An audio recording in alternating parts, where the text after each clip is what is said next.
커피. 커피는 커피나무에서 생두를 수확하여 가공 공정을 거쳐 볶은 후 한 가지 혹은 두 가지 이상의 원두를 섞어 추출하여 음용하는 기호 음료이다. 독특한 풍미를 가진 갈색을 띤 기호 음료이다. 프랑스의 유명한 소설가 발자크가 즐겨 먹었던 것이 커피였다. 그가 쓴 고리오 영감이 유명한 작품이다. 그는 도스토예프스키처럼 빚을 갚기 위해 글을 쓴 것은 아니었다. 그가 글을 쓴 목적은 결혼을 하기 위해서였다. 그가 사랑한 사람은 젊은 시절인 33세 때 만난 한스키 폴란드 백작 부인이었다.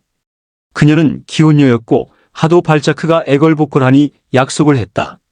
남편이 죽으면 결혼해 주겠다.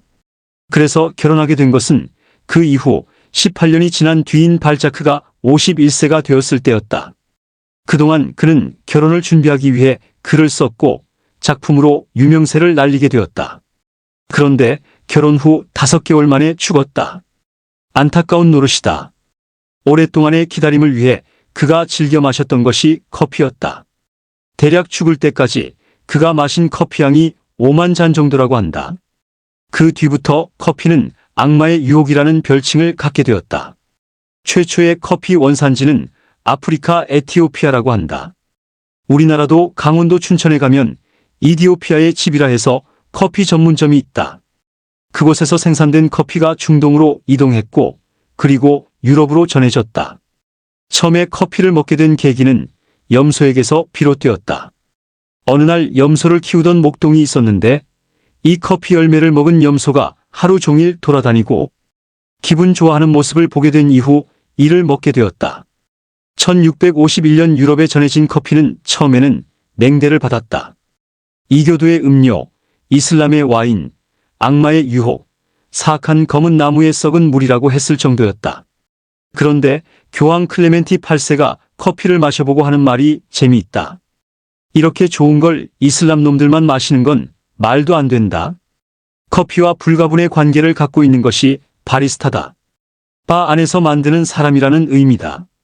술을 다른 음료 등과 섞어 만드는 바텐더와는 구분된다. 커피의 종류는 여러 가지가 있다. 커피를 대중화시키고 일반화시킨 것은 커피의 가공 공정을 간편화하여 먹기 쉽게 한 것이다. 1901년에 일본계 미국인 카토 사토리 박사가 커피액을 농축시킨 액체 형식으로 보급하게 되면서 대중화가 되었다. 본격적인 대중화는 1938년 네스카페가 커피를 가공해서 고체화시켜 유통시키면서 시작되었다. 에스프레소는 고온 고압으로 추출한 아주 진한 이탈리아식 커피를 말한다. 다시 부연 설명하면 곱게 갈아 압축한 원두가루에 뜨거운 물을 고압으로 통과시켜 뽑아낸 이탈리안식 정통 커피를 말한다. 이때 통과시켜 뽑아낸 물도 예쁘게 뽑혀야 한다고 한다. 걸쭉하게 꿀이 떨어지듯이 부드럽고 유연하게 내려져야 한다. 물이 뭉쳐 떨어지거나 똑똑 간헐적으로 떨어지는 등의 모습은 좋은 에스프레소가 되지 못한다. 다음은 카푸치노가 있다. 우유를 섞은 커피에 계피가루를 뿌린 이탈리아식 커피를 말한다. 에스프레소와 우유와 우유 거품의 비율이 맞아야 맛있는 커피가 된다.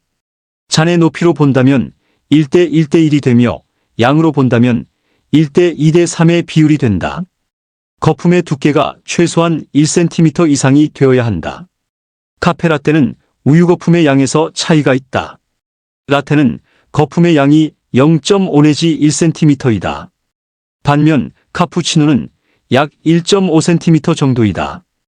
카페 마키아토는 에스프레소에 우유는 넣지 않고 거품을 올려서 만든 것이다.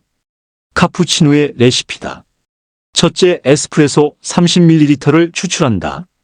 둘째, 잔에 우유와 거품을 동일한 양으로 부어준다. 셋째, 마무리로 시나몬 파우더를 뿌려준다. 기본적으로 180ml 잔을 사용한다. 커피를 내리는 방식에는 핸드드립과 융드립이 있다.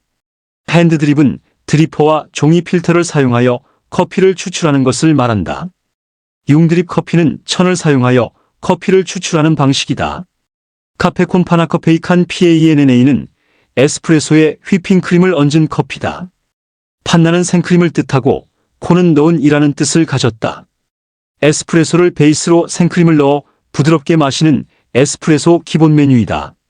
카페 비엔나와 유사하지만 물로 희석하지 않는 차이가 있다.